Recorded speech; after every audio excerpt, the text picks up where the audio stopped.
Para aplicarse no, eso de que esto ni incorpora un poquito de stand, pero vamos a empezar con las letras.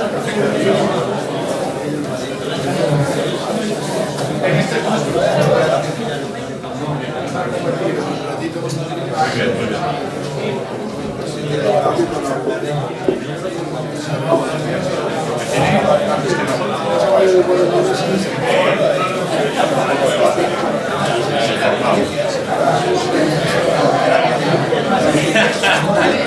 siempre cuando explicar esto es que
Sí,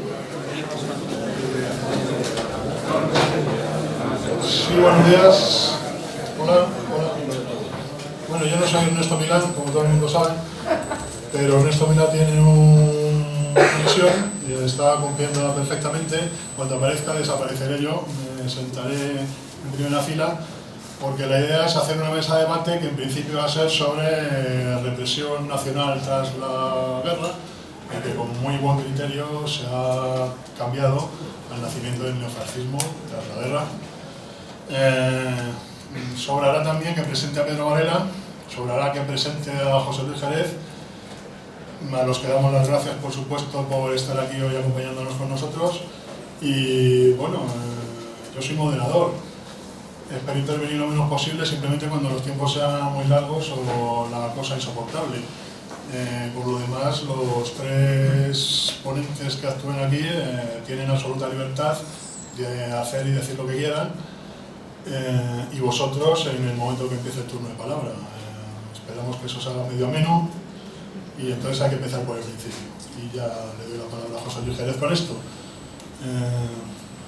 Acaba la guerra, ¿en qué situación queda Europa? Acaba la guerra y en qué situación queda Europa. La pregunta parece fácil. La situación en la que queda Europa es una situación compleja, difícil, arrasada. ¿Por qué? Porque el final de la guerra supone la derrota precisamente de Europa, la devastación de Europa. En 1945 Europa fue abatida no solamente por los soviéticos y por los angloamericanos, sino fue absolutamente abducida por los nuevos amos de la situación, por los auténticos vencedores. Europa queda en las manos sangrientas y criminales de la judería internacional. Y Europa queda también a merced de las organizaciones masónicas internacionales. ¿Qué hay que decirlo? Son los dos grandes, digamos, bastiones, son las dos grandes muletas en las que queda una Europa absolutamente, como digo, inerme. Situación que continúa, es decir, la situación de Europa en cuanto a la cabeza o a la cúpula de los vencedores sigue siendo la misma. ¿Quiénes están en la cúspide del poder? Aquellos que ya nos avisaba pues Brasillac o Diprat, es decir, en la cúspide del poder continúan siendo los mismos enemigos que fueron los vencedores de la Segunda Guerra Mundial. En esto, esa judería internacional y esas organizaciones internacionales masónicas. En esto también quiero deciros, para no quedar con un sentido pesimista de la historia, sino todo lo contrario, todo lo contrario. Todo lo contrario hasta el extremo. Robert Brasillach, en el momento de su muerte, decía: no hay que perder la sonrisa ni en el momento en el que nos van a ejecutar. Es más, Robert Brasillach, que fue un referente de nuestra generación, llegó a decir, cuando se leyó su sentencia de muerte y alguien en la sala gritó, como todos sabéis, ¡eso es una vergüenza! Dijo: no, no, no es una vergüenza, es un honor. Este es el espíritu. Ese es el espíritu. Pues bien, León Degrelle, que estaba entre nosotros en España, hablando sobre esa misma circunstancia, sobre esa misma pregunta que tú me has formulado a Pedro y a mí, por cierto, que es un honor hablar aquí al lado de Pedro, porque nos ha dado un ejemplo de cómo hay que hacer un combate frente a los enemigos de la humanidad. Decía León Degrelle, y repetía con cierta frecuencia, que él era un vencido, sí, pero un vencido provisional. Es decir, nosotros no hemos claudicado, nosotros no hemos capitulado. Por eso me molesta el término de neofascista o neonazi. Yo no soy ni neofascista ni neonazi. Yo soy fascista y nacional socialista. Yo soy nacional sindicalista.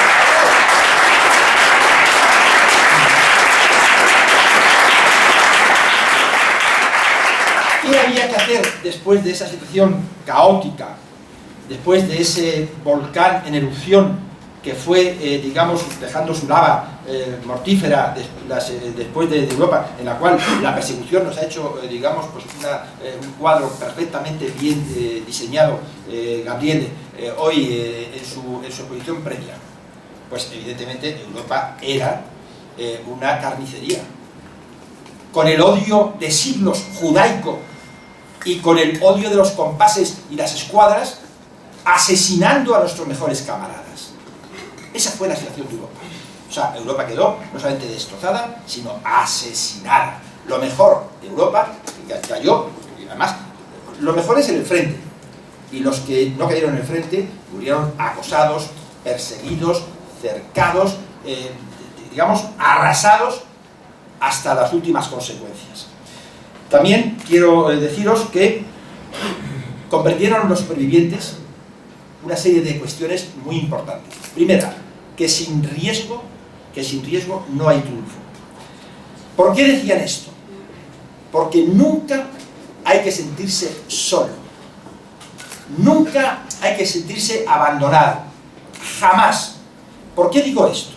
Porque siempre se ha pensado, nuestros camaradas, la energía de nuestros mejores camaradas de la posguerra, siempre han tenido la certeza que estábamos permanentemente acompañados del alma de nuestros caídos. Y por consiguiente, un fascista, un nacionalsocialista, un falangista nunca está solo. Tenemos a la legión de los mejores a nuestro lado, porque con su ejemplo es lo que nos incita a la lucha y al combate. Después de la Segunda Guerra Mundial, se sentían, y nosotros somos sus herederos, sentían los camaradas que sobrevivieron a la gran hecatombe, se sentían herederos del sol, se sentían herederos de la espástica, se sentían herederos del fascio, que no es ni más ni menos que la representación de la justicia. O sea, que esto, vamos, hay que recordarlo. Y se sentían, naturalmente, nos sentíamos herederos del imperio del ideal, del imperio de los valores, del imperio que marcó una época, del imperio que marcó un siglo. Nos sentíamos herederos de esa aspiración suprema que es la justicia, digamos, la dignidad y sobre todo la trascendencia del hombre en sus mejores reservas. Esa es la situación de Europa, una situación caótica, y por eso, y bueno, y luego lo diré, por eso aquí en España, que fue justamente uno de los focos del renacer de esa nueva Europa, estuvieron con nosotros acompañándonos en esa nueva empresa que se nos ponía difícil, pero no imposible.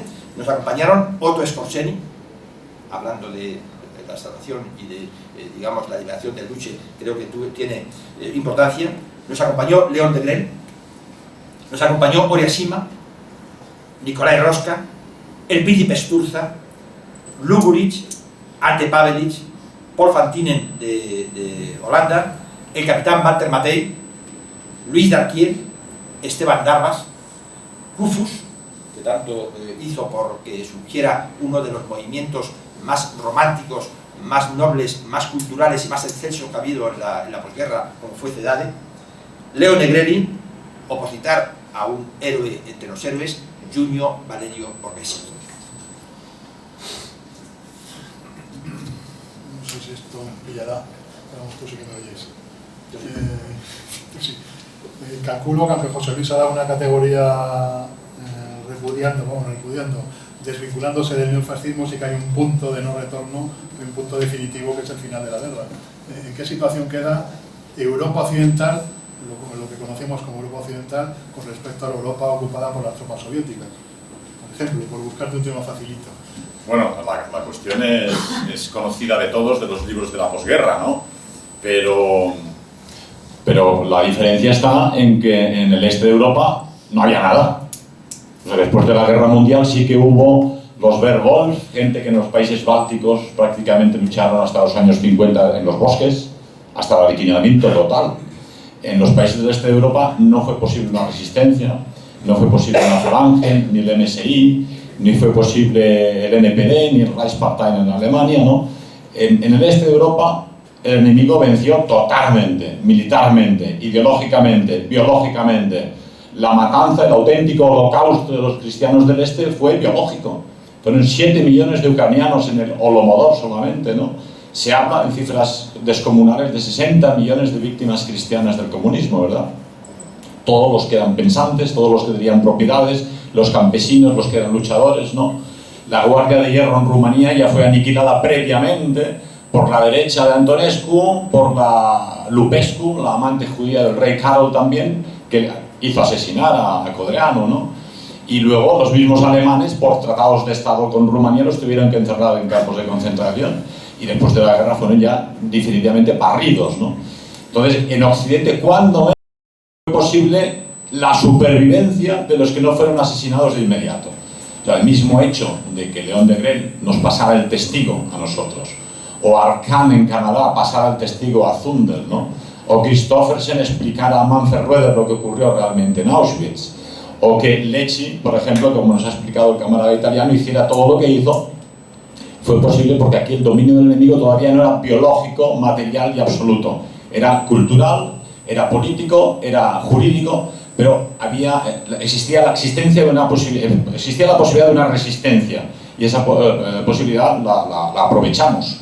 La aprovecharon todos aquellos que eran herederos, en España concretamente, de la guerra civil, de los carlistas, de los falangistas, de antiguos combatientes del Frente del Este en Rusia, y todos ellos nos pasaron el testigo a la joven generación que en los años 70 teníamos 15 o 16 años, ¿verdad? Entonces yo creo que a mí me preguntan muy a menudo en los mítines y en las conferencias que cómo es que no hacemos un partido político, que teníamos que llegar al poder, todas estas cosas que son ilusiones más que realismos, ¿no? Entonces hay un principio que en CEDADE tuvimos muy claro, y es que no se puede hacer un nuevo partido político, un nuevo movimiento, si no tienes al nuevo hombre, si no tienes la nueva escuela de formación, ¿no? Y el segundo punto, y esto lo hemos vivido todos en Europa Occidental, no se puede hacer perder el tiempo a la gente joven, ni frustrar energías e idealismos, porque hemos quemado muchísima energía. Todas las elecciones en las que nos hemos presentado con millones de pesetas en aquel entonces, de dinero del que se carecía, se ha quemado en carteles que han servido, honestamente hablando, no ha servido para nada, ¿verdad? Hay que tener en cuenta que la derrota de la Segunda Guerra Mundial fue una derrota total. Esa derrota total no la puedes contrarrestar con las armas del enemigo, es decir, es necesario que participemos en política, que haya partidos identitarios o terceros partidos que actúan, pero el juego democrático es un juego del enemigo. Sabemos que la democracia en sí no es más que es el paso previo al comunismo totalitario a nivel global, ¿no? Es un arma para disolver las naciones y los pueblos, las tradiciones, la familia, los valores, las creencias, la fe, la democracia, solo sirve para disolver las naciones. Y sin embargo, muchos piensan, hagamos un partido democrático y participamos en elecciones. Eso es tiempo perdido. Es necesario porque es el termómetro que demuestra que el pueblo está cabreado con el sistema. Tenemos ahora en Alemania, por ejemplo, este movimiento Pegida, ¿no? O AfD, ¿no? Acción Libertad para Alemania. Gente que ya no es de nuestro campo, gente que es la clase media alemana que está hasta el gorro y cuyo lema principal es la prensa y los medios de comunicación mienten. O sea, ya la población normal, no politizada por nosotros, sabe que la prensa y el sistema mienten y dicen no a la sustitución de la población, no al aniquilamiento biológico de la población nacional en Alemania, en Italia, en España o en Francia, ¿verdad? Entonces yo creo que todo lo que nosotros hicimos después de la guerra fueron los dolores del parto. Fue una actividad necesaria, hemos aprendido, hemos militado, hemos enganchado carteles, hemos hecho mítines. Unos hacían la actividad política, otros, como es el caso de CEDADES, se decidió que teníamos que ser una escuela de formación de élites juveniles para el futuro, y eso dio sus frutos. Había, como en todos los movimientos de aquella época, las tensiones de los que querían hacer política y los que querían hacer una asociación wagneriana. Y la gente dice, vaya tontería hacer una asociación wagneriana a estas alturas, sí, pero esas asociaciones wagnerianas han creado idealistas con una concepción espiritual de la vida que luego han formado en las primeras líneas políticas, ¿verdad? Entonces, eso ha sido posible en Occidente y no lo ha sido en Oriente con el comunismo, ¿no? El comunismo, como dice Bochaca en Barcelona, fue la prueba, la puesta en escena del judaísmo internacional y de la masonería institucional para ver cómo reaccionan los pueblos. Con el comunismo vieron que hay una resistencia contra un tanque en Budapest en el 56, en Checoslovaquia, en Praga en el 68, en Berlín en el 53, en Polonia con Solidarność. La gente antes o después se revela a la ocupación violenta y brutal. El sistema se autorrecicla, aprende y ayer hablaba con un camarada, había que hacer un monumento a Gramsci, que aunque es un desgraciado, disolvente, realmente ha triunfado con la revolución cultural y la educación de la población europea. De forma que hoy en día los liberales, la derecha, los creyentes, todos actúan como la gente de izquierdas. O sea, estamos todos cambiados totalmente. Los católicos se divorcian. Y bueno, esto antes era imposible hace 40 años, ¿no? Ahora somos un poco protestantes, pero por no decir eso, no tenemos niños, ¿no? Yo en muchas conferencias explico que no podemos acusar a los árabes, pakistaníes y negritos que vienen y tienen 6 o 7 niños, cuando vosotros no tenéis niños. ¿Por qué? La naturaleza no quiere vacíos, donde tú no estás, está otro, y vosotros no queréis tener niños, por lo tanto es una rendición sin condiciones que habéis aceptado. Previa una educación de la revolución cultural y luego de la escuela de Frankfurt, muy bien montado por los ingenieros sociológicos, ¿no? Pero en resumen, lo que quería decir, en Occidente fue posible esa reacción, a nosotros de Gell nos pasó el testigo, nos explicó el ideal y nosotros lo hemos seguido explicando a los jóvenes posteriores, ¿no? Eso en Oriente no habría sido posible. Esa era la respuesta a tu pregunta. Sí, ya que estás tú, seguimos contigo. Por dar tiempo a que venga Ernesto, pasamos a uno de los primeros temas. La innecesaria fusilamientos de los países democráticos occidentales tras la guerra y lo centramos, por ejemplo, en el caso de Robert Brasillach. Bueno, esto lo ha explicado nuestro amigo José Luis hace un ratito, ¿no? Innecesarios, no lo sé. Eso, el enemigo tuvo una victoria militar contra el occidente cristiano, contra Europa, pero esa victoria militar requería de forma inmediata aniquilar a las élites europeas. En alguna otra conferencia he explicado que el golpe del judaísmo internacional contra el occidente cristiano empezó ya con la protesta de los protestantes. Eso no fue más que la división de la cristiandad. Hasta ese momento, entre Bergen en Noruega y las pequeñas iglesias visigóticas en España, había una sola catolicidad y una sola cristiandad. Los vikingos en su época no tenían ninguna idea de ser europeos y no tenían nada en contacto con los griegos. Fue a través de la cristiandad, cuando todos fueron cristianizados, que se creó esa unidad de Europa. Después de ese golpe tremendo que fue la reforma protestante, que dividió a la cristiandad toda y nos debilitó de forma tremenda hasta el día de hoy, con el principio, que siempre explico, de que una autoridad discutida es una autoridad perdida. Es decir, los católicos hemos seguido siendo católicos con un papa, a los protestantes les salió Zwinglio, Calvino, los del séptimo día, los testigos de Jehová, y siguen saliendo las protestas, porque una vez desautorizas a la autoridad, pues ya cada cual monta su pequeña iglesia. Por eso yo soy a veces crítico, lo hablaba aquí con un amigo, somos católicos, hay cosas de la Iglesia Católica que no nos gustan, criticamos a nuestra autoridad, pero hay que obedecer primero. Claro, porque somos una organización jerárquica, obedecemos y luego le decimos al jefe que os corroen en la cabeza porque lo que haces no nos gusta, ¿no? Y luego vino la Revolución Francesa, que fue el golpe tremendo contra la tradición. Se desmanteló la monarquía tradicional europea, la idea de una aristocracia dirigente, y se entronó como diosa razón a una prostituta en Notre Dame de París, ¿no?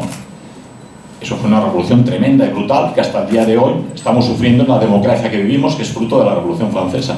Pero en ese macroplan, del que es especialista José Luis, la Primera Guerra Mundial tenía como sentido desmantelar los tres grandes imperios que defendían esa cristiandad políticamente. Los cristianos teníamos hasta entonces al zar de todas las Rusias, al Kaiser del Imperio Alemán y al emperador del Imperio Austrohúngaro. Tres monarquías cristianas con tres imperios tremendos que defendían y organizaban a los cristianos. Con la Primera Guerra Mundial nos quedamos ya sin defensa política. La cristiandad toda se quedó sin representación política en sus propios estados. Los pueblos cristianos estamos indefensos. Y la Segunda Guerra Mundial. La Segunda Guerra Mundial reaccionó la élite europea en los años 20 y 30, después de aquel desastre de la Primera Guerra Mundial, y surgieron los fascismos europeos, ¿no? El fascismo de Mussolini, el nacionalsocialismo en Alemania, la Guardia de Hierro en Rumanía, León de Gel en Bélgica. Era la reacción natural de los más idealistas, de los más nobles, de recuperar la tradición europea, que ya había tenido un coletazo con el romanticismo alemán. Digo, amigo, Hitler no bajó en un paracaídas de Marte. Hitler fue el fruto del movimiento romántico alemán, que retando a la razón de los ilustrados, volvieron a la naturaleza, a la religión y a la patria. Esos eran los tres puntos fundamentales del movimiento romántico alemán. La naturaleza, volver en contacto. Ayer paseaba con un camarada por el Retiro. Qué tranquilidad, qué respiro, qué frescura. ¿Por qué? Porque somos como pez en el agua, parte de la naturaleza. Y en medio del bosque, del prado, del verde, de los árboles y los pájaros, uno se siente a gusto. Hoy en día, rodeados de aparatos electrónicos, tablets, iPads y ordenadores, está lleno de gente con depresiones, psicopáticos y en el psicólogo, ¿no? Antes lo solucionábamos con el confesor y ahora vamos al psicólogo, ¿no? Pero esa Segunda Guerra Mundial sirvió para aniquilar a esas élites. Aniquilaron el nacionalsocialismo, que fue lo mejor del pueblo alemán, que heredó del movimiento romántico los Van der Vogel, las asociaciones estudiantiles, los movimientos de Turnverein para hacer gimnasia y sacar a los chicos de las grandes ciudades. Llegó Hitler y solo tocó el tambor y la nación alemana se puso en marcha detrás porque ya existía todo eso en el espíritu germánico. Lo mismo en Italia. Lo mejor del pueblo italiano fue resucitado por Mussolini, que se refirió a la antigüedad clásica para recuperar lo mejor de Italia. Todo eso fue aniquilado, ¿no? Y nos quedamos inédites. El enemigo impuso sus tanques, los mismos tanques americanos y soviéticos con la misma estrella de 5 puntas, unos plateada y otros colorada, pero al final era simbólicamente las fuerzas militares de la masonería internacional, tíos como Churchill o como Roosevelt, que eran militantes masones de primera, ¿no? Y en la cúspide, lógicamente, los jefes, ¿no? Los que te dicen, que digo yo siempre para no mencionarlos constantemente porque aburren, ¿no? Y los que quedaron, una vez la victoria tuvo lugar, había que aniquilar a aquellos que podían dar ejemplo, a los Lecce italianos, a los Brasillac franceses, a los muchísimos soldados franceses que lucharon voluntarios con las tropas alemanas y cuando fueron interrogados por los oficiales franceses, ¿usted cómo lleva un uniforme enemigo, un uniforme alemán? ¿Es usted un traidor al país francés? Respondían ellos, ¿y usted cómo es que lleva uniforme americano siendo francés, verdad? Entonces, evidentemente los uniformes allí eran las posturas. Unos luchaban por la tradición eterna de Europa y otros luchaban con ese uniforme para la revolución mundial masónico-judaica, ¿no? Entonces, el aniquilamiento de aquellos que sobrevivieron a la hecatombe de la Segunda Guerra Mundial era necesario, no fue innecesario, era necesario para dejar ejemplo de cualquiera que levante cabeza será aniquilado y le pasaremos la pisonadora. Y una vez aniquilados aquellos, ya solo quedaban los héroes. Héroes como John Mari, de Rumanía, que dedicó toda su vida como obrero metalúrgico a trabajar en la BMW, y con su dinero publicar todos los libros de la Guardia de Hierro en inglés, francés, alemán, español. Lo financiaba de su bolsillo, ¿no? Gracias a él, todos hoy conocéis la Guardia de Hierro y el pensamiento de Codreanu, ¿no?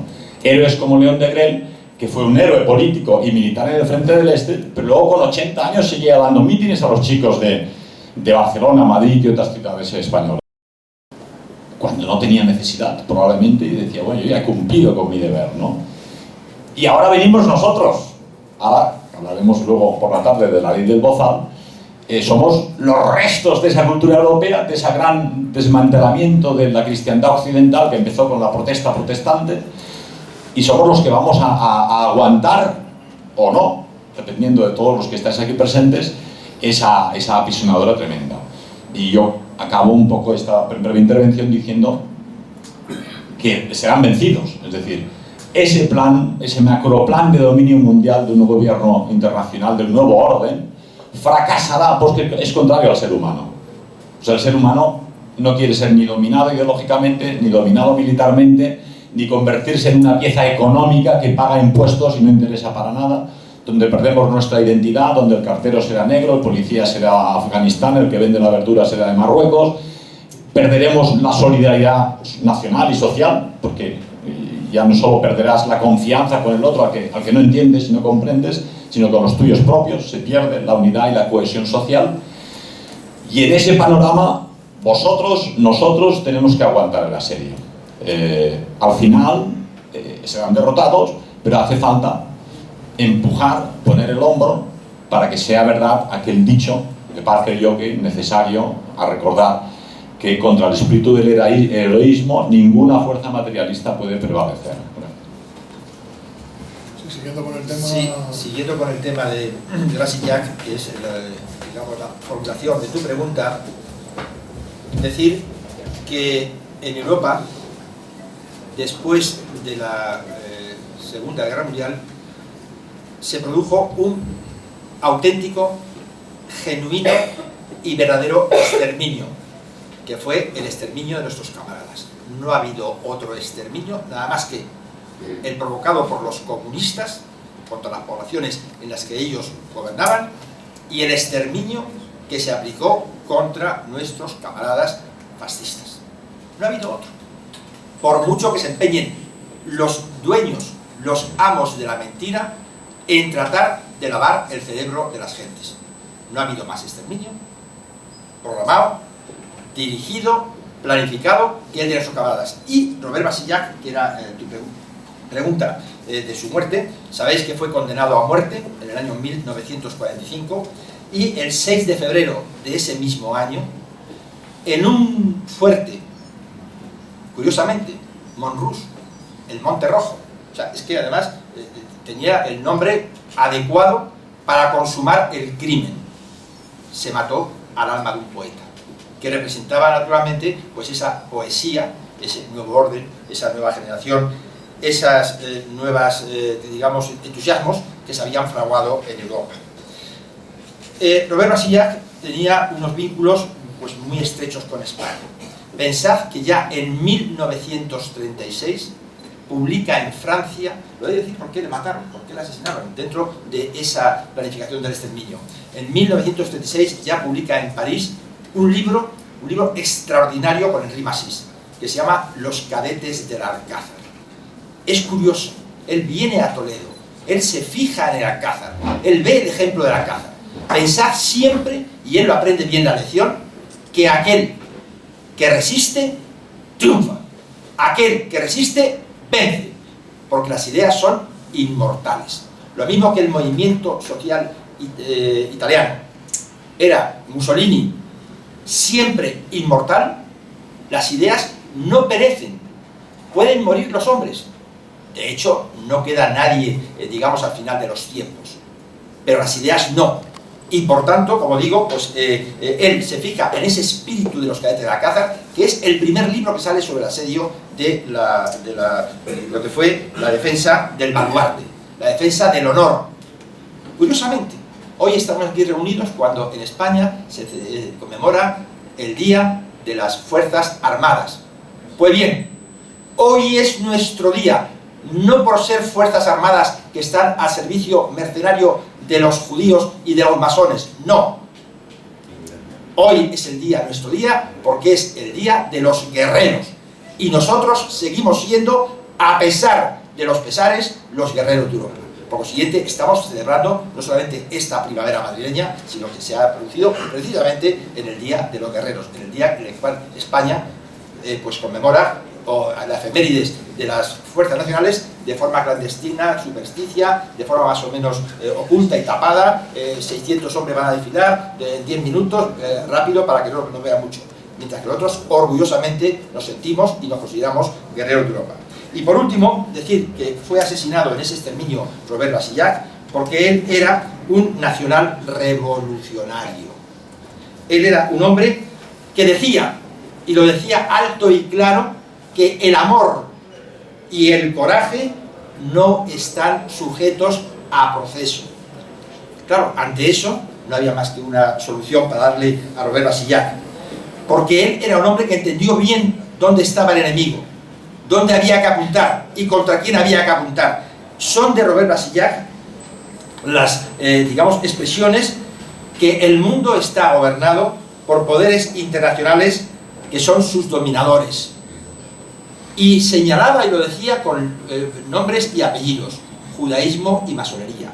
Comprenderéis que un intelectual, un poeta, un periodista, un escritor, un crítico de cine que escribió, un hombre que escribió aquellos bellos poemas de Fresnes cuando estaba ya condenado naturalmente a la catarsis.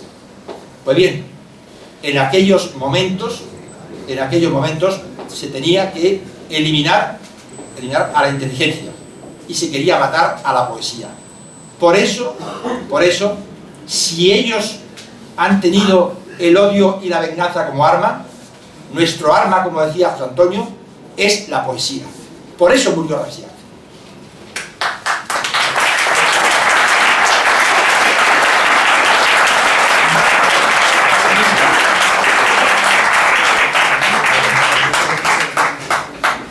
Sí, me siento rejuvenecer porque yo en los 80 era el nombre de Ernesto Milán Madrid. Ernesto.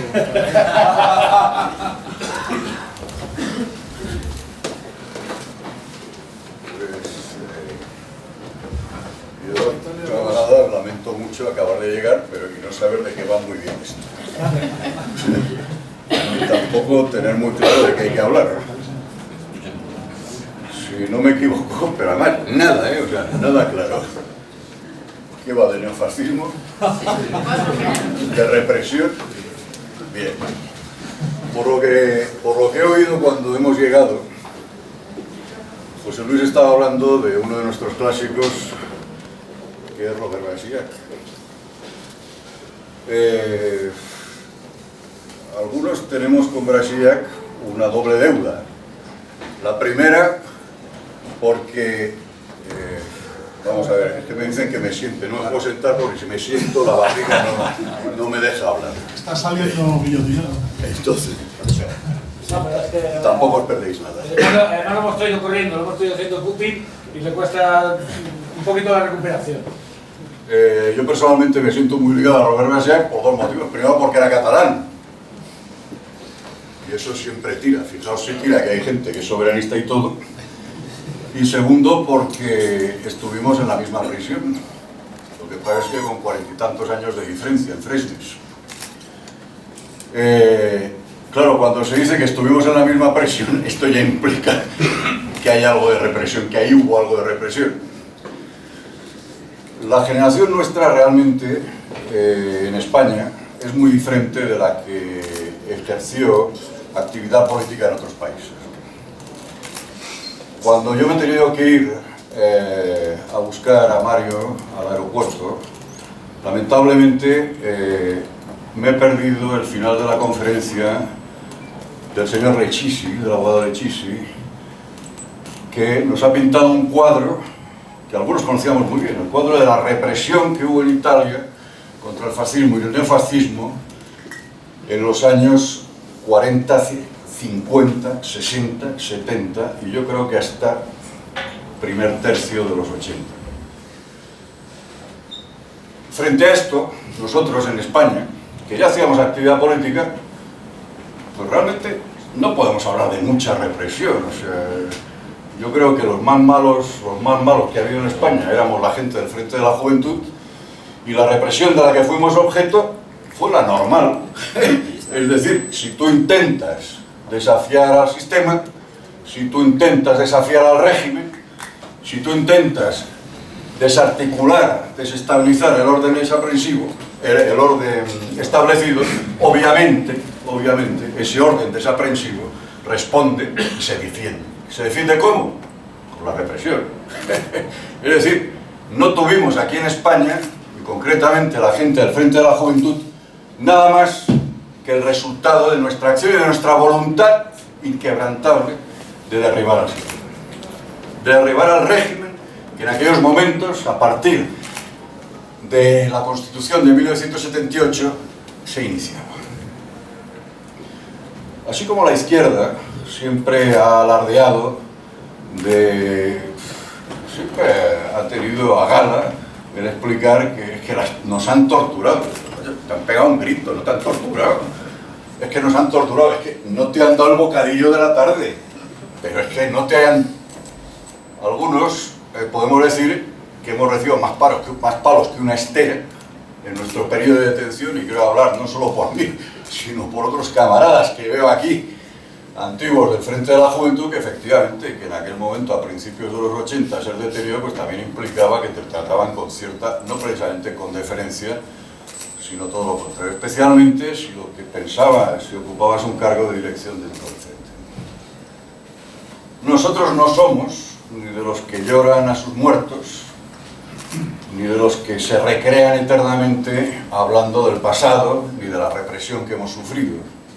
Pero sí somos de aquellos que mantenemos una fidelidad, unos vínculos de fidelidad y de lealtad con los ideales que defendimos en nuestra juventud, y que probablemente, con otra estrategia, con otra imagen, pues podemos seguir defendiendo. Ahora, no heredamos nuestro pasado, no renunciamos a nuestro pasado, porque tampoco vale la pena renunciar. Es decir, tú puedes decir, yo ahora ya no soy demócrata, te sacan una foto con los años 70, pero ya veis lo que ha pasado con Ciudadanos, que cualquier candidato que había pasado, vamos, en el número 27, en una lista de Falange, en el año 78, en una provincia perdida, pues ese ha sido inmediatamente expulsado de la lista por fascista. Ha habido algo así como una docena larga de casos. Entonces tampoco quiero decir, el hecho de no renunciar al pasado, en el caso de algunos de nosotros, tampoco implica gran heroísmo. Porque es que no es que no podamos renunciar, es que no queramos renunciar, es que tampoco podemos renunciar, y sería además ciertamente una traición a nosotros mismos. Aquí estamos sentados en la mesa presidencial. Una cosita, vamos a intentar reconducir el tema, si haces el favor, y aprovechando que tienes todo el micrófono y que eres autor de la ofensiva neofascista, vamos a centrarnos en el caso italiano y cambiamos un poco lo semiprevisto. Empieza a hablarnos de qué pasa en Italia después de la guerra mundial. Bueno, yo no sé si soy el más adecuado, porque teniendo en cuenta que hay súbditos italianos que han vivido esa época con mucha más intensidad que yo. Sí, y esta tarde lo ampliarán en condiciones. Lo que pasa, pues pasan muchas cosas. Pasa que hay una represión brutal después de la guerra. Esta represión dura hasta el año 48-49, no solamente en Italia, sino en Francia, Bélgica, incluso se prolonga durante bastante más tiempo en otros países. Pero sí que es cierto, y esto es un tema que hay que hablar, porque a veces no se suele mencionar o se pasa de soslayo, pero para una parte de los vencedores del año 45, el neofascismo tenía una ventaja, que era anticomunista. Entonces, no hubo más represión en la medida en que durante la guerra civil, a final de la guerra civil italiana, algunas unidades de la República Social lucharon contra los partisanos y eran los que tenían una visión más clara de cómo luchar contra el comunismo. Entonces, por eso la represión en un momento dado queda limitada y queda...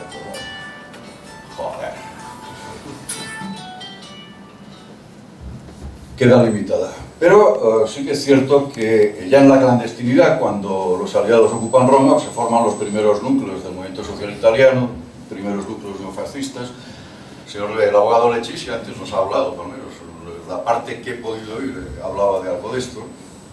Este movimiento social italiano finalmente es la unificación de todas estas corrientes, o de la mayor parte de estas corrientes, y logra ser un partido con presencia institucional que poco a poco pues, va royendo, va creciendo a costa fundamentalmente de los monárquicos, del partido monárquico, que finalmente en el año 72-73 termina integrándose dentro del movimiento social italiano de extracción nacional.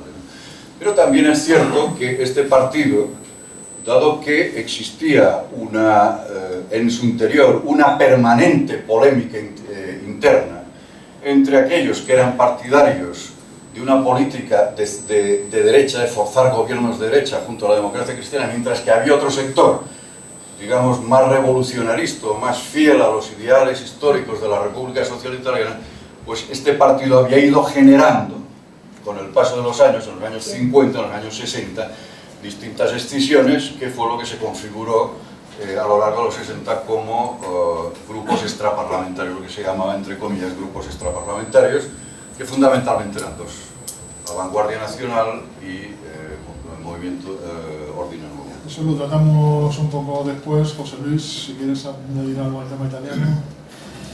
Bueno, el tema italiano entra dentro de lo que os comentaba del exterminio y del gran holocausto que fue la persecución de nuestros camaradas después de la Segunda Conflagración Mundial. Y por tanto no fue ajeno Italia pues, al odio judaico que imperó en Europa en aquellos momentos y que sigue imperando actualmente. Siguiendo con el tema italiano. Bueno, yo sobre el tema italiano, en aquella época yo tenía 15 o 16 años, ¿verdad? Lo que he de decir es a favor de los italianos, que entonces mostraron a toda Europa, España incluida, la vitalidad de aquella generación joven. Porque, como han dicho antes, la Vanguardia Nacional, Ordine Nuevo, MSI, hubo gente que, una vez desaparecido Mussolini, ya empezó a actuar otra vez como fascista, por no decir neofascista, ¿no? Hasta el día de hoy, con la Casa Pound, son 60 años de resistencia activa, de nuevas iniciativas, iniciativas culturales. No hay que evitar olvidar a los pensadores, filósofos y editores en Italia que mostraron que era necesario, más que hablar, actuar. Y actuar en política, actuar de forma testimonial y actuar también en el frente cultural, ¿no? Y creo que la Italia de posguerra nos ha mostrado un camino necesario. No hay que olvidar que Évola nos dio la pauta. Évola nos decía: tú pruebas tu calidad como hombre a través de la lucha. Y creo que ahí Italia nos ha dado una gran lección a todos los europeos. Seguimos con el tema de los intelectuales. No, si me oís perfectamente. Seguimos con el tema de los intelectuales. Luego volvemos otra vez a Italia y daremos una pasadita por algún otro país. Pero seguimos con el tema de los intelectuales. Intelectuales del ámbito de después de la guerra.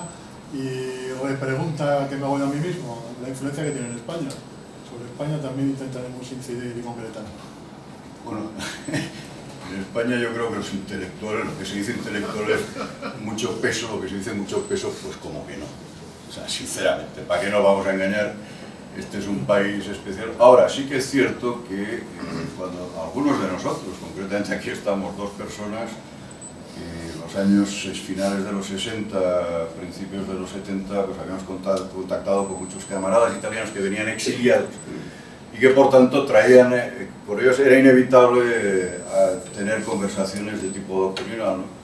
Yo debo concretamente a Stefano Della Chiaia y a sus camaradas de la vanguardia exiliados aquí en España que me mostraran lo que era la obra de Julius Evola. O sea, de hecho, Julius Evola pues, creo que renueva el pensamiento político en la posguerra como nadie, ¿no? Como nadie, el pensamiento político de nuestra mente como nadie. Porque además, efectivamente, tiene lo que son los dos grandes manifiestos de posguerra, manifiestos políticos ideológicos de posguerra, que es Los hombres y las ruinas y El fascismo visto desde la derecha, y si me apuráis, pues el pequeño folletito Orientaciones, que es el resumen de todo esto. Esta sería una vertiente doctrinal. Luego habría otra vertiente doctrinal que se inicia en junio de 1968 en París. Es decir, en mayo había habido la Revolución de Mayo en París, y en junio aparece una revista cicloestilada que se llamaba Nouvelle École, Nueva Escuela, ¿no? Esta revista Nouvelle École estaba dirigida por un señor, una persona relativamente joven, 30 y pocos años en aquel momento, que era Alain de Benoist, y un grupo de intelectuales que le habían acompañado en los años 60 durante la abertura de Argelia francesa, la lucha por la Argelia francesa, y posteriormente en grupos estudiantiles, Acción Europea y el Frente Estudiantes Nacionales. Entonces, de ahí aparece este sector de lo que luego se llamó Nueva Derecha y que aquí en España ha llegado. Nos llegó, yo creo, en los años 60, dentro de Orguetecedade, de la mano de Ediciones Tor, bueno, esto os puede hablar mejor Pedro Varela, pero realmente en Italia también existió una influencia por parte de la nueva destra, en Marco Tarqui, en el grupo de Tarqui. En cierto sentido podemos hablar de un fenómeno europeo, y estos dos grupos de intelectuales, Ébola por un lado, que es un caso único, no es una escuela, es un caso único, y por otro lado la Nouvelle Droite francesa, es lo que constituye los intentos de renovación ideológica del neofascismo en la posguerra. Ampliando un poco la intervención de Ernesto, deciros que la influencia de nuestros intelectuales en Europa, lo que es la proyección europea, fue moderada.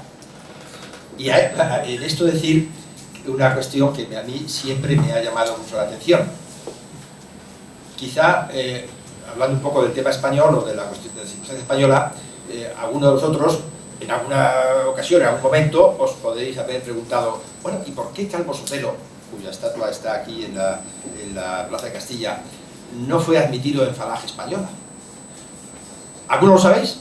Pues os lo voy a decir. La respuesta de José Antonio. Cuando le preguntaron sus más íntimos colaboradores por qué Calvo Sotelo no había entrado a formar parte, no tenía carnet de Falange, como fue inicialmente su intención al regresar de París, José Antonio muy tranquilamente dijo: no entrará nunca en Falange porque no sabe montar a caballo. Es decir, ¿qué significaba esto? Significaba que el fascismo es algo militante, de lucha, de esa lucha de la que hace un momento os decía que era la medida de la calidad de los hombres que están en el combate, que lo decía Julius Evola. Tienes toda la razón del mundo a decir que Julius Evola fue un caso excepcional, fue un referente, fue un poco la polar que en aquellos años nos guió pues, a todos los que teníamos inquietudes en nuestros pechos. También deciros que, ya que asesinaron, acabo de decirlo anteriormente, asesinaron a Robert Brasillac, pero no sucedió lo mismo con su cuñado. Es decir, el cuñado de Robert Brasillac no murió frente a un pelotón y creó también escuela, y éramos también, pues tenía pues un poco la estela de lo que había sido la enseñanza de aquellos 7 colores que marcaron a tantas conductas y a tantas personas en aquel momento. Y desde luego sí, deciros que en España influyó bastante el tema de la nueva derecha, además con personajes de lo más variopinto, de la nueva derecha se apuntaron, bueno, la nueva derecha que Alain de Benoist la abona en Francia, estaban personajes como Jorge Bestringe, hoy cospicuo comunista, estaba Isidro Palacios, en paradero desconocido, estaba José María Redondo, también, creó una revista, Fundamentos, en 1984, estaba inclusive Carlos Caballero, también, en algunos momentos de la nueva derecha, estaba Antonio Gil, naturalmente estaba Ernesto, la nueva derecha pues caló digamos en una serie, en un abanico de camaradas y de publicaciones bastante extensa. Sí deciros que de Italia nos vinieron dos fuerzas importantísimas. Unas por el contacto directo, que tanto Ernesto como yo tuvimos con aquellos camaradas latitantes, aquellos camaradas que tuvieron que expatriarse después del fallado golpe del príncipe Borghese. Pasaron por Barcelona, vinieron a Madrid, aquí tuvieron su trinchera y aquí continuaron combatiendo. También lo mismo sucedió con camaradas de Ordine Nuevo. Por tanto, como digo, esa lucha italiana pues la sentimos muy de cerca y aprendimos mucho de su talante, de su coraje, de su valor, de su entrega y de su militancia. Y ellos nos enseñaron muchas cosas. Ellos nos trajeron símbolos, la runa, el hacha doble, nos trajeron la cruz céltica. Es decir, en España empezó a sintonizar, o los españoles comenzamos en nuestra lucha a sintonizar con Europa. Porque el pensamiento de la idea unitaria de que nos hablaba Jean Triard en aquel imperio de 400 millones de hombres, pues fue, naturalmente, sí que nosotros hizo mella en nuestro combate. Si recabas el tema desde tu experiencia de librero, de la experiencia de la nueva derecha en castellano o del pensamiento tradicional. Sí, bueno, acotando esta temática, creo que es importante destacar también que la posguerra en Europa y en los diversos países fue también un laboratorio de ideas, ¿no? Y además muy diverso. Lo bueno de estos laboratorios de ideas es que era la seriedad intelectual de todos ellos y el gran trabajo que hicieron. Pero es evidente que la nueva derecha se centró más en Francia y en Italia, con Marco Tarque, Alain de Benoist, la Nouvelle École, Elements. En Alemania, sin embargo, tenían las raíces folkish, más del tema étnico, biológico, nacional, romántico, menos ligado a estos temas italianos, franceses, y en cambio en España teníamos la tradición católica y en Inglaterra y Estados Unidos pues el occidentalismo, ¿no? Entonces no es monolítico como no lo fue el nacionalsocialismo y no lo hemos sido nunca, hay una diversidad de ideas y de pensamientos, pero todos ellos tenían una seriedad intelectual de investigación, ¿no?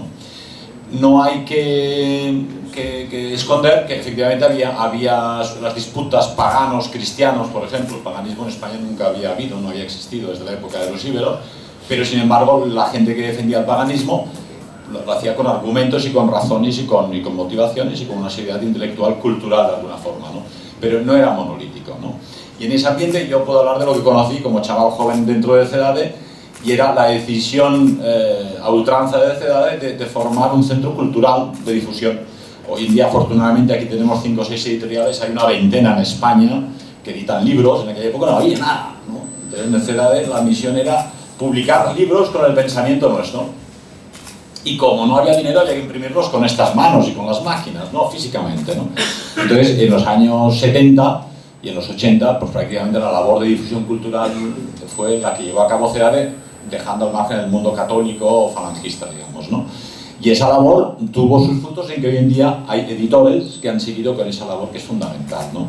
Luego también la idea de formar gente joven, ¿no? Que lo hemos hablado antes, ¿no?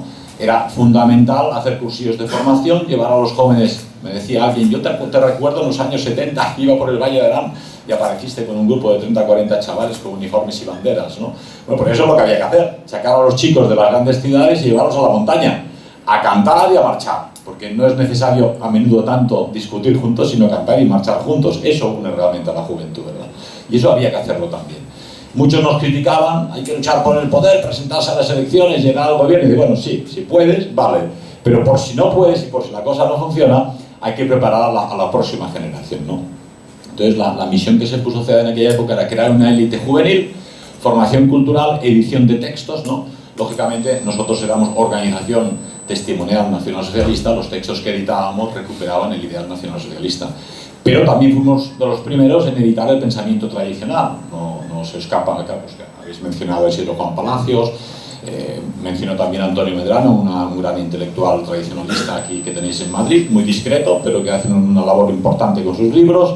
Y Isidro Juan Palacios con punto y coma hizo una labor importante, Redondo con fundamentos, ¿verdad?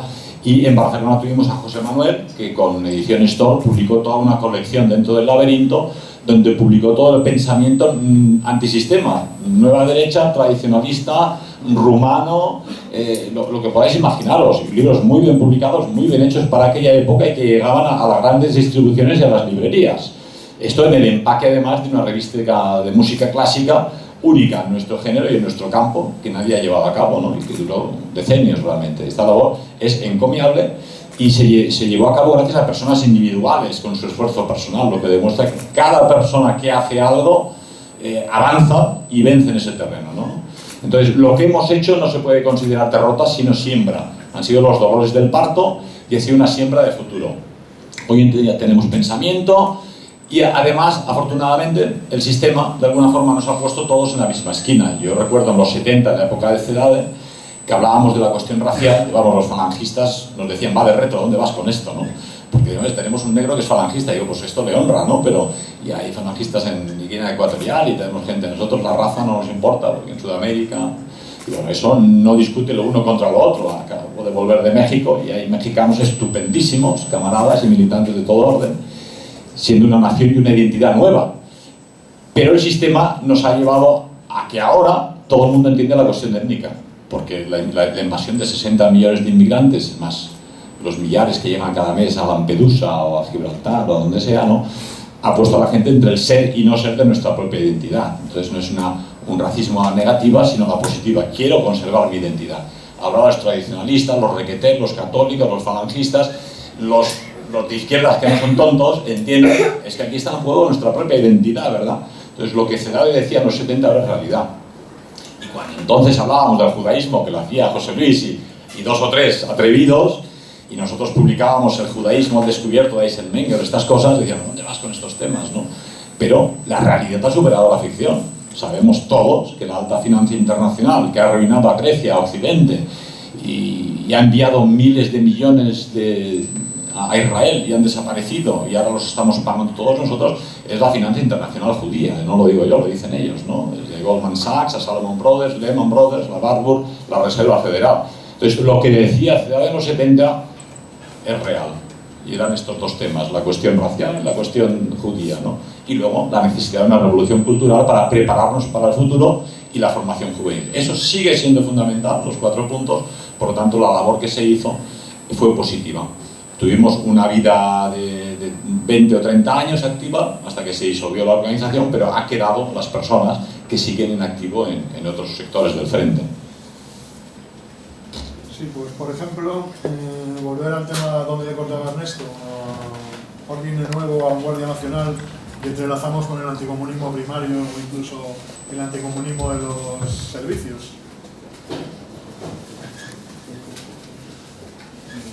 Hombre, existían diferencias estratégicas entre la Vanguardia Nacional y Orden Nuevo, sí es cierto, ¿no? Básicamente era, digamos que Orden Nuevo creía en la posibilidad revolucionaria, ¿no? Es decir, se puede pasar del cero al infinito, es decir, de una situación de gobierno democrático a una situación en la que triunfa un ideal revolucionario en una sola etapa. ¿Qué es la revolución? Hacer la revolución. En la vanguardia, en cambio, se hablaba o se pensaba, había una concepción gradualista, es decir, ¿qué es una revolución? Pues es subir del punto 0 al punto 10, que es la conquista del poder entendida como un fin, no como un fin en sí mismo, sino como un medio de transformación de la sociedad. Entonces, esto, entre el 0 y el infinito, hay distintos escalones. Cada escalón exigía un objetivo político, una estrategia determinada. Antes comentaba José Luis también, que cuando llegaron los camaradas italianos aquí exiliados, nos enseñaron mucho, muchísimo. Yo me metí en estos fregados en el año 68, José Luis aún antes, porque en fin, todavía la distancia de edad sigue estando, pero en mi caso puedo decir que hasta el 73 no logré dar un contenido político a mi periodo de militancia. Muchos en aquel momento, todos, probablemente los que estamos aquí, sabemos que la militancia política se inicia sobre todo con un impulso instintivo y no con un razonamiento lógico, que es lo que en principio debería ser, porque tenemos tendencia a pensar que debería ser. Yo creo en estos ideales porque hago una relación causa-efecto que me remonta a los orígenes. Entonces, pues, esto es una doctrina, ¿eh? Tener una doctrina orgánica, tener una interpretación perfectamente concatenada de la vida, del mundo, de la historia, etc. Pero no, en la práctica no es así. En la práctica nosotros llegamos a este ambiente político y no a otro por instinto, porque había algo que nos decía que aquí valía la pena luchar. Y que esto era lo nuestro, coño. Que no era otra cosa, que esto era lo nuestro. Es cierto esto vale para los primeros años, para los primeros meses de militancia política, en donde éramos todo corazón. Hay un momento en el cual o nos vamos a casa porque creemos que ya hemos cumplido, esto ya no nos empieza a satisfacer, nos empieza a aburrir, y los que sobreviven son los que necesitamos plantearnos argumentos ideológicos, una explicación ideológica a por qué estamos aquí y no en otro sitio. Pero cuando una vez tenemos estos argumentos ideológicos, ¿qué problema hay? El problema que hay es llevarlos a la práctica, porque hasta ese momento la claridad de ideas nos sitúa en el plano ideal.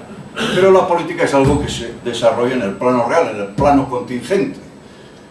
Entonces el tránsito de lo ideal a lo contingente necesita un filtro. Y ese filtro es el método político, el método de acción política. Yo recuerdo cuando llegó Estéfano y algunos otros camaradas de la vanguardia, lo primero que hicimos fue que nos dieran unos cursos de capacitación política. Y nos enseñaron, primero, que la lucha política, la organización política es una suma de 5 elementos. Primero, la doctrina. Segundo, la clase política dirigente, es decir, el grupo identificado con esa doctrina. Tercero, los objetivos políticos que se fija ese grupo a conquistar. Cuarto, la estrategia, el plan general de actuación para la conquista del objetivo político. Y quinto, la táctica, es decir, las formas concretas de lucha. En España, habitualmente, antes de tener, y antes y después de los años 70, hemos adolecido de muchas tácticas, pero poca estrategia. Hemos hecho muchas cosas, un activismo desenfrenado, pero ese activismo no ha estado en función de una estrategia concreta, y por eso se han dilapidado muchos esfuerzos. Sí, yo también quería deciros que había un punto central de toda la juventud europea en aquellos momentos. Ese punto central era Europa. Es decir, Europa nos unía. Europa era una nación. Europa era alcanzar un poco esa cohesión, no ya esa hermandad o esa camaradería, sino esa integración plena, completa y absoluta. Pero no en la Europa que nos ha traído la judería y la masonería, o sea, no en la Europa de esa bandera con 12 estrellitas que representan a cada una de las 12 tribus de Israel.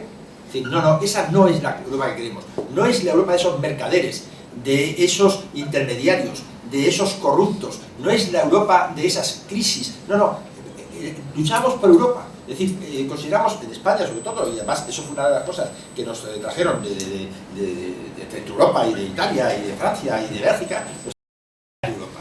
Y fijaros si nos trajeron la idea de Europa, que el presidente de CEDADE era Círculo Español de Amigos ¿de qué? De Europa. De Europa. Es decir, lo que nos unía a toda Europa. ¿Qué fue Joven Europa? Joven Europa, sabéis que lo dirigía Jean Tirard, que creía que Europa luchaba porque Europa fuera una nación unitaria, que además fue una de las cosas, una de las aportaciones que sí que hizo España a Europa, que fue el grito de guerra de Jean Tirard. El grito de guerra de Jean Tirard era ¡Arriba Europa! Y ese ¡Arriba Europa!, que por cierto, el Arriba España viene del Gora vasco, o sea, perdón, el Gora vasco dio origen a la Arriba España de la Falange, y el Arriba España de la Falange dio pauta, dio paso a el Arriba Europa de Jean Tirard. Aquí en España también se formó un grupo de combatientes, de militantes, que además ese grupo de Joven Europa fue, un grupo de notables, que además han marcado un poco nuestra... Fijaros, ¿sabéis quién estaba en aquellos primeros días del grupo de Joven Europa, en la calle Mayor número 1, donde tenía el pequeño despacho? Juanito Van Halen. Juan Van Halen era miembro de Joven Europa. Allí estábamos, todos.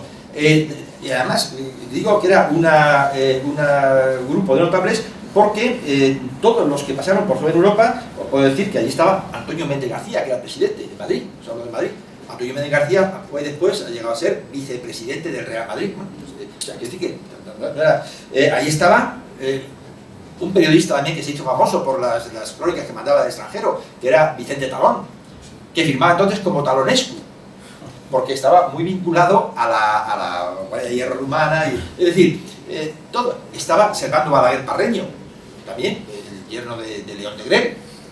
Estaba Bernardo Gil Mugarza, que escribió luego un libro de fotografías extraordinario titulado España en llamas. Es decir, aquí estábamos, pues un grupo de combatientes, sí, Ángel Bayot Monterde era el jefe de Zaragoza. Es decir, de allí salió, fue un grupo de notables que sobre todo se puso, digamos, por bandera. Había, digamos, Joven Europa, Joven Europa estaba el nacionalismo europeísta como fundamento de nuestra lucha. Estaba el antiamericanismo, porque veíamos que los Estados Unidos eran el primo de zumosol de Israel, del sionismo, y por consiguiente, bueno, los americanos eran ese espíritu imperialista, era un estilo, el estilo de vida americano no nos gustaba, no era lo nuestro, era, digamos, ajeno, era extramuros. Allí estaba también había un sentimiento de anticomunismo radical, profundo y sincero. Y también había, naturalmente, pues una crítica acerba, digamos, a todo lo que olía a semita. No le gustaba, no gustaba, lo digo claramente. No le gustaba, y a algunos sigue sin gustar, porque atufa. O sea, lo digo que atufa. Aquí donde hay, digamos, hedor, si ya venía en la Edad Media, eso no lo hemos descubierto en el siglo XX ni el XXI, eso ya en la Edad Media se hablaba del hedor judaico. Pero bueno, pues ese hedor ha seguido hasta nuestros días. O sea, eso ha seguido así y seguirá per secula seculorum. Bueno, os digo que el tema Europa nos unía, y ese tema europeo nos lo trajeron nuestros camaradas, entre otros Jean Triard, que con esa cruz céltica que decía antiguamente como emblema, pues aquí también prendió esa mecha entre aquel grupo de notables que formamos en los primeros núcleos de la Joven Europa, y que después naturalmente ha sido algo que se ha mantenido en Italia, pues en la Avenida de Europa, en la Avenida Central, y se ha mantenido en Francia, y se ha mantenido, pues digamos, como un referente de nuestra lucha constante. Yo sobre este tema incidir, por ejemplo, que el juramento que hacíamos los jóvenes que entrábamos en CEDADE empezaba: te juro a ti, Europa, mi patria, lucha eterna por tu existencia y porque la civilización que de ti ha brotado prevalezca. Esto en los años 70. En España era una cosa revolucionaria y teníamos problemas con la derecha tradicionalista, los franquistas y tal. Europa está lleno de masones y liberales, no tiene nada que ver. Estamos hablando de una gran cultura que va de Vladivostok a las bahías de Irlanda, desde Portugal hasta Noruega, ¿verdad? Y los principios fundamentales de la fundación de CEDADE era estudio y difusión del pensamiento unitario europeo. Todavía están las bases en las que se inscribió. Curiosamente, el discurso fundacional en los salones Ricard de Barcelona lo dio Ángel Bayot Monterde, precisamente. He encontrado hace poco el discurso que dio, ¿verdad? Entonces, realmente el europeísmo era la superación de esa gran guerra civil que duró 70 años, Primera Guerra Mundial, entreguerra, Segunda Guerra Mundial, donde los pueblos europeos se mataron entre sí para servir al enemigo de alguna forma, ¿no? Y fue una verdadera pena. Y eso, afortunadamente, Alemania y Francia fueron los primeros en superarlo, y nosotros ideológicamente, en la época de CEDADE, pero hasta el día de hoy ya está superadísimo, ¿no? Pero yo aquí quiero hacer una reflexión para que de todo esto salga algo positivo. Superamos los pequeños localismos, aunque en algunas comarcas de España todavía están en plan muy provinciano, y los nacionalismos decimonónicos, y ahora nos sentimos todos europeos, sin perder nuestras raíces, ¿no? Pero la política, y eso es lo importante, como ha dicho Ernesto Milá, hay que tener una doctrina, una táctica, una estrategia, líderes, es la ciencia de la realidad, es la ciencia de lo que es posible. Y en nuestro campo hemos adolecido mucho del bravismo hispánico. Vamos a hacer esto porque a mí me gusta y por narices y tal, sin pensar demasiado en las consecuencias, hasta dónde se va a llegar, ¿verdad? Entonces ahora nos encontramos con una realidad brutal. Estamos en una Europa en plena disolución y con una invasión física de personas de otros continentes, otras razas y otras culturas, ¿verdad? El mes pasado estuve en Londres en un foro, y yendo por Londres yo no vi británicos. Uno pensaba que estaba en Nueva Delhi, en Afganistán, o sea, no ves un británico. Además te miran un poco como diciendo, yo me voy a quedar aquí, tienes algo que decir, ¿no? Y a los que me escuchaban, todos gente estupenda, grandes intelectuales, les dije, haceros a la idea que estos no se van a ir, estos se quedan. Segundo, no los podéis enviar en un cohete a Marte, no los vais a enviar a Marte y tampoco los podéis empujar al mar. Entonces, para empezar a hacer política hay que reconocer la nueva realidad en la que estamos en Europa, ¿verdad? Es evidente que el enemigo que ha citado José Luis los usa como carne de cañón para destruirnos. En ese proceso que hemos hablado, protestantismo, Primera Guerra Mundial, Revolución Francesa, Segunda Guerra, aniquilamiento de posguerra, ahora es el aniquilamiento biológico de los pueblos europeos mediante la importación masiva de personas, ¿no? El mito que nos venden de que así ayudamos a los pobres es estúpido, ¿no? Porque si a China, que tiene 1.900 millones de habitantes, nos envían 100 millones a España, en China ni se enteran y a España se ha acabado, ¿no? En África hay otros 1.000 millones de negros y esto no ha hecho más que empezar lo que está pasando ahora, ¿verdad? Pero políticamente hablando, todo lo que planifiquemos táctica y estratégicamente va a tener que tener en cuenta a toda esta gente. Yo sé que mucha gente en nuestro campo me va a pisar la pisonadora, pero Shamir, como sabéis, un autor judío que hemos publicado, por culpa de cuyo libro estuve en prisión, porque La lluvia verde de Yasuf, que le publiqué, es uno de los 17 títulos censurados y quemados en las hogueras de la Fiscalía en Cataluña, ¿verdad? Una cosa increíble.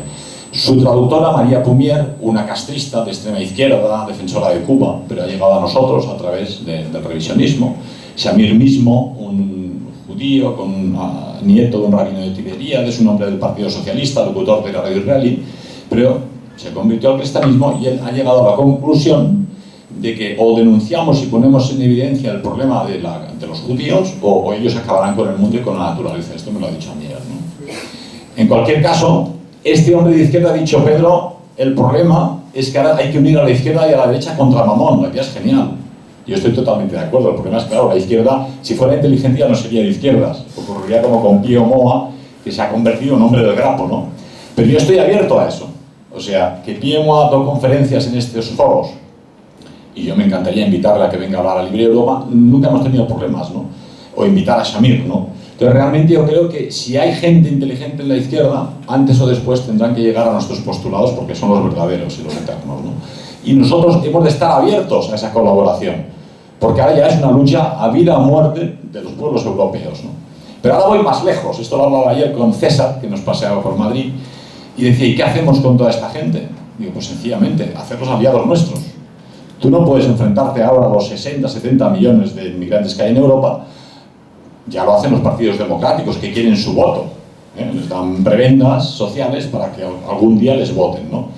Es muy arriesgado, ciertamente, pero es evidente que la política es lo que es posible. Por lo tanto, aunque estratégicamente habremos de imponer el día que podamos el jus sanguis otra vez en las naciones europeas, de forma que es europeo, es compatriota, el que tiene abuelos y antepasados europeos, los demás serán ciudadanos del Reich o ciudadanos del Imperio. Pero hay que aceptar que serán ciudadanos, porque es que ya hay inmigrantes de segunda y tercera generación que han nacido aquí. ¿Dónde los envías, no? Entonces, en política hay que tener en cuenta estas cosas y ser suficientemente inteligentes para pensarlas a futuro y ver cómo utilizar esa fuerza negativa, ese boomerang que nos ha enviado el enemigo, para que se vuelva contra ellos, ¿no? Por ejemplo, lo de Charlie Hebdo o lo que están haciendo los musulmanes en Europa. Seguramente cuando nos los enviaron para disolver las naciones europeas no tenían previsto que estos musulmanes se les volverían en contra. Pero realmente los musulmanes ahora son enemigos del sistema liberal, democrático, capitalista occidental. Son un peligro para nosotros, pero son también un boomerang para ellos. Entonces, la cuestión es: hay que unir a la izquierda y a la derecha contra Mamón, y eso es evidente. O sea, lo mismo que hizo José Antonio con la Falange en una época que había izquierda y derecha en España, dijo: no, otra cosa. O lo que hizo Hitler, que dijo: el socialismo, pero nacional. Ayudaremos a todas las capas del pueblo, pobres y ricos. Los cristianos del centro defienden a los ricos, los comunistas a los proletarios, pero al final esto es un desastre. Todo el pueblo unido, ¿no? Y el fascismo, el faz, el haz de las espigas, que se las lleva al viento, unidas en una misión común. Eso era revolucionario, que un socialista como Mussolini dijera: no, no, todos unidos, ¿no? Del mismo modo, después, Cegade o Jean Tiriart o la joven Europa dijeron: Europa unida frente al capitalismo y el comunismo. Ahora es la izquierda y la derecha unida frente a Mamón. Y yo diría, a largo plazo, los pueblos del planeta unidos frente a Mamón, ¿verdad? Sí, vamos acabando un poco de brevedad, pero contemplar una posibilidad. La respuesta puede venir del este. ¿Este o del otro? No, yo no soy muy optimista respecto. A ver, mi opinión personal es que Rusia juega una carta muy interesante, como Irán juega una carta muy interesante, como Brasil pues también juega una carta muy interesante, que es la de ser potencias regionales, nada más como China. China juega otra cosa, claro. Porque aquí hay un fenómeno, esto es un problema que, claro, excede un poco el tema de este debate. Vamos a ver, hay un fenómeno nuevo, que no se puede prescindir de él. No podemos hablar de política sin prescindir de la globalización. Es decir, hemos entrado en el periodo de la globalización. ¿Por qué entra inmigración? Pues fundamentalmente porque hay un fenómeno económico internacional que se llama globalización. Entonces ese fenómeno es una autopista de doble dirección. Por una parte, de Europa hacia afuera, esa autopista, esa dirección, empresarial, las empresas se van a donde se trabaja, se produce más barato, y por otra parte hay entrada de inmigración. ¿Por qué entrada de inmigración? Rajoy lo dice todos los días, para ganar competitividad. Es decir, para que los sueldos se abaraten en Europa y estén más próximos de los chinos. El salario medio chino es de 333 euros, el salario medio europeo, el salario mínimo europeo son 600 y pico euros. Es decir, bueno, pues para ser competitivos, los trabajadores españoles, los trabajadores europeos deben reducir a la mitad su salario, y por eso entra inmigración, porque la fuerza de trabajo es un elemento más de la ley de la oferta y la demanda. Contra más trabajadores optan un empleo, el precio de ese empleo, la retribución de ese empleo baja, punto. Y ese es el elemento central. ¿Es una conspiración? Hombre, claro que es una conspiración, la conspiración del gran capital, la conspiración del capital especulativo internacional, la conspiración de las multinacionales. Claro que es una conspiración. ¿Cómo no va a ser una conspiración? Ante esta conspiración, la única forma que hay es romper la globalización.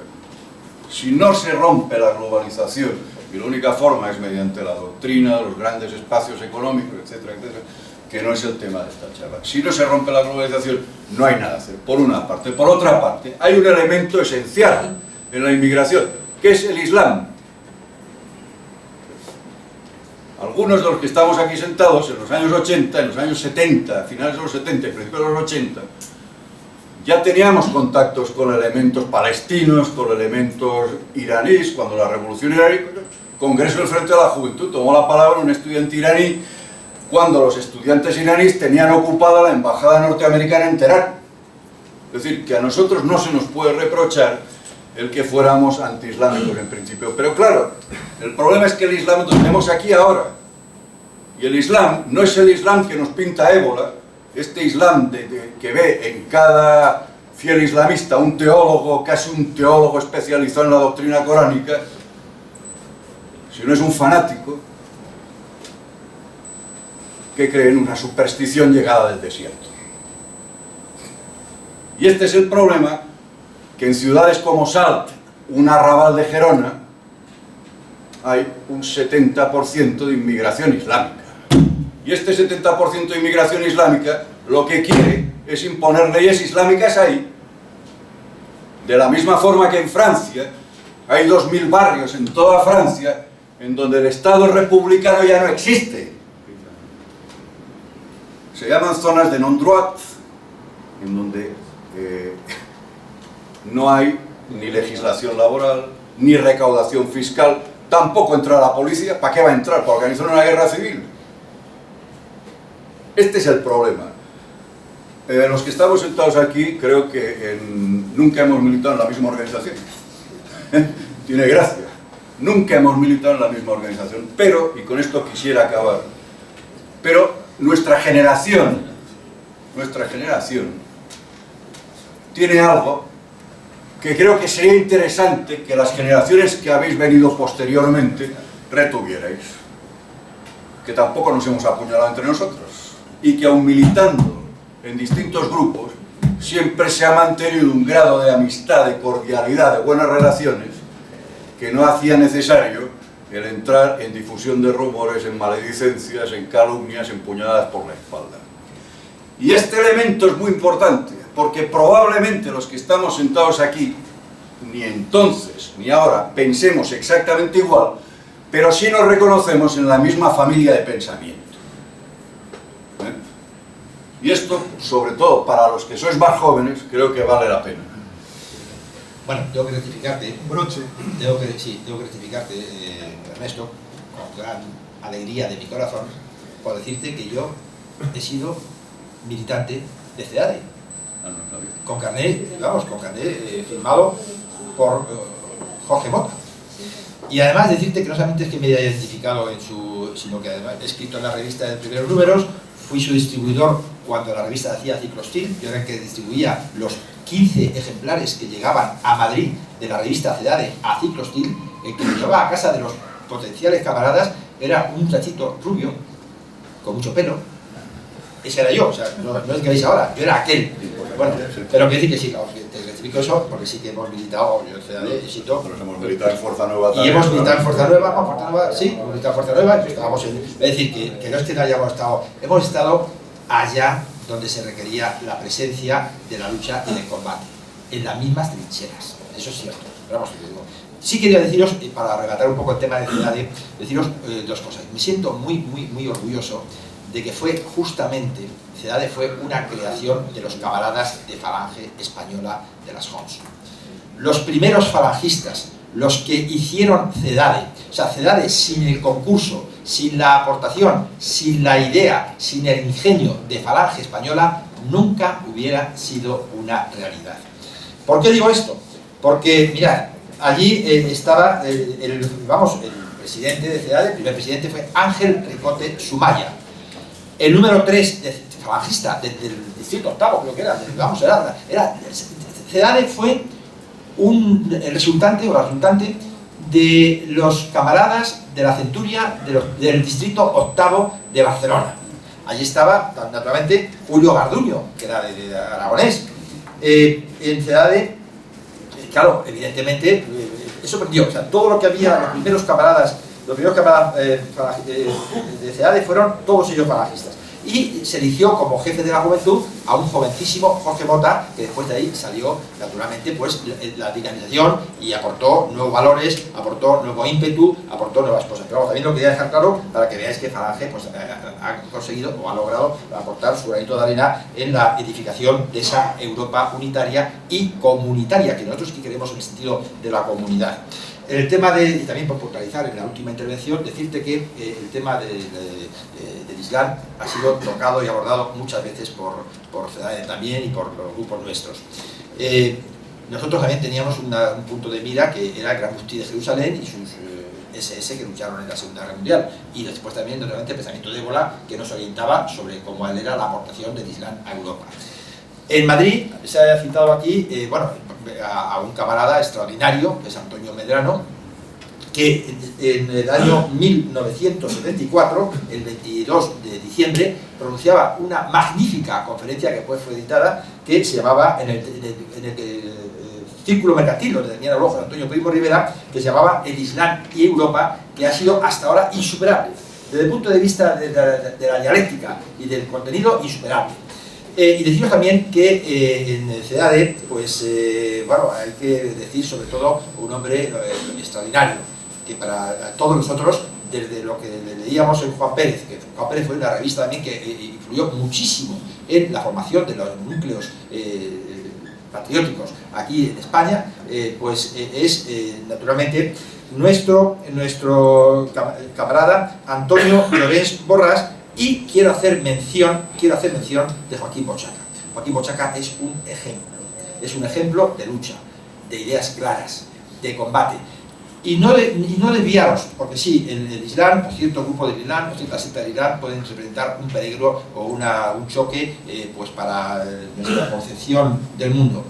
Pero nuestro enemigo último, nuestro enemigo real, el enemigo sanguinario, el enemigo criminal, el enemigo duro, no es el Islam, ni lo será nunca, hacia todos esos grupos desviados.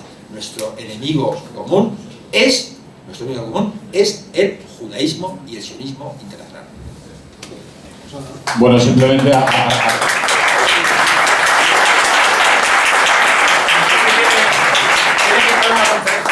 Muy bien, intento acabar con la pregunta que nos ha hecho Vázquez, y era el tema de Rusia. De Grelle habló en sus conferencias del joven ruso que vendrá a salvarnos. Yo no sé si eso será así o no, pero ahora que se habla tanto de Putin, yo no lo conozco, fue un hombre del servicio secreto comunista, muy pro-alemán porque hablaba alemán, y hace cosas favorables al pueblo ruso en lo que puede. Pero yo no sé tampoco muy bien cómo irá la cosa. Pero sí, tres detalles, tres anécdotas, yo me voy fijando en lo que aparece y las cito. en un discurso que dio ante la Duma, el Parlamento ruso, les dijo: señores, fíjense en la inmigración que tienen en Holanda, en Inglaterra y en Francia, que acabará con la cultura de estos países. Cuando ustedes legislen ante la Duma, por favor, háganlo pensando en el pueblo ruso. Por sus frutos los conocéis, es positivo. Otra intervención dijo: la decadencia de Occidente, que ahora pretende el matrimonio homosexual, la adopción de niños, por favor, que esto no se repita en Rusia. Cuando ustedes legislen para el pueblo ruso, por favor, hagan pensando en esto. Y la última, de ayer o anteayer, que me la enviaron, donde hace una política de apoyo a las familias numerosas. Como sabéis, todos los pueblos blancos, incluidos los rusos blancos, desaparecen porque no tienen niños. Sí los asiáticos y las antiguas repúblicas soviéticas, ¿no? Pues ha montado una política como la de Franco, la de Hitler, premiando a las familias que tienen 4 o 5 niños y a las que tienen 7 aún más, los invita personalmente al palacio, les da unos premios, lleva una política. Él se ha dado cuenta que es necesario que el pueblo ruso no desaparezca. Entonces yo no lo puedo juzgar a este hombre político, pero sí que por los frutos los conoceréis, veremos cómo acaba, pero en principio se opone un poco a las guerras internacionales que organizan en Oriente Medio, y él pues un poco dice, pues por ahí no vamos, ¿no? Y acabo diciendo sencillamente, de acuerdo con todo lo que ha dicho José Luis, Kufus, un hombre de la SA, un idealista, que gastaba todo su poco dinero en repartir propaganda en los coches, fue el originario fundador de CEDADE, un hombre del Partido Nacional Socialista, aliado al hermano Clemente, un salesiano de la Salle Josepet, de un colegio de Barcelona. Y estos son los que daban conferencias junto a los buenos falangistas de la época con espíritu europeísta que llevaron a la fundación de CEDADE. Pero creo que la misión de esta época, que ya ha pasado, entre el año 50 y el año 2015 en que nos encontramos, fue conocer a los que fueron, y ahora nos toca enseñar a los que serán. Muchas gracias.